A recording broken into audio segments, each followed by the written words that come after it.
Isang maganda at mapagpalang araw po sa inyong lahat. For today's video nga pala ay maghahatid tayo ng isang balding barya sa isang mall dito sa aming bayan kung saan meron daw kapalit kapag nagdala ka ng coin sa kanila. So para malalaman natin, let's find out.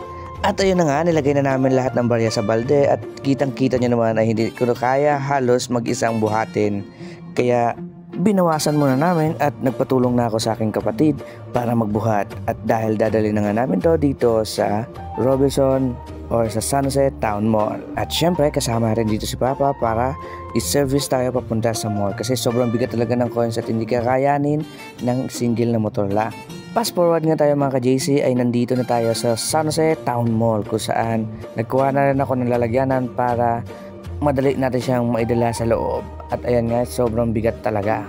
So ayun na nga, nandito na nga kami ngayon sa loob at kitang-kita nyo naman, easy na magdala ng coins papasok sa loob kasi dito lag na lang for the go.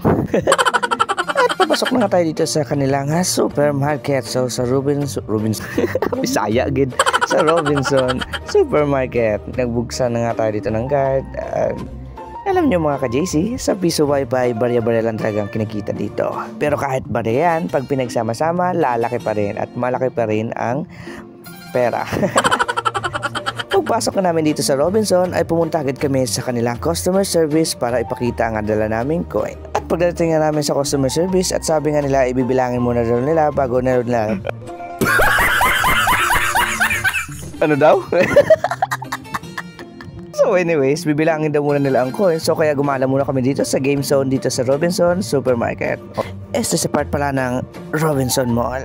Fast forward na nga tayo mga ka-JC at bumalik na tayo dito sa customer service at naabutan pa rin natin silang bumibilang. At ayan nga mga ka-JC, tumatambad ang napakalawak na alak. Napakaraming alak sa ating harapan na parang nangaakit ba. Uy, di ako mangiinom, uy.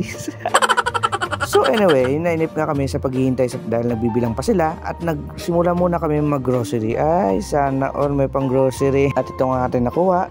Unang safeguard, merong bench at saka sorb. At dito nga mga ka-JC, meron tayong nakita mga dilatang, mga squid o dilatang mga pusit.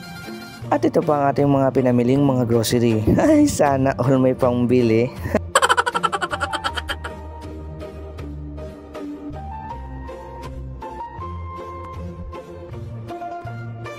After nga naming mamili at nagpa-counter na nga kami at ang gamit pala natin dito pangbayad pala itong GoTime. At sobrang daling gamitin ito. Less hassle pa kasi hindi mo na kailangan magdala ng maraming pera kundi isang card lang ay pwede na.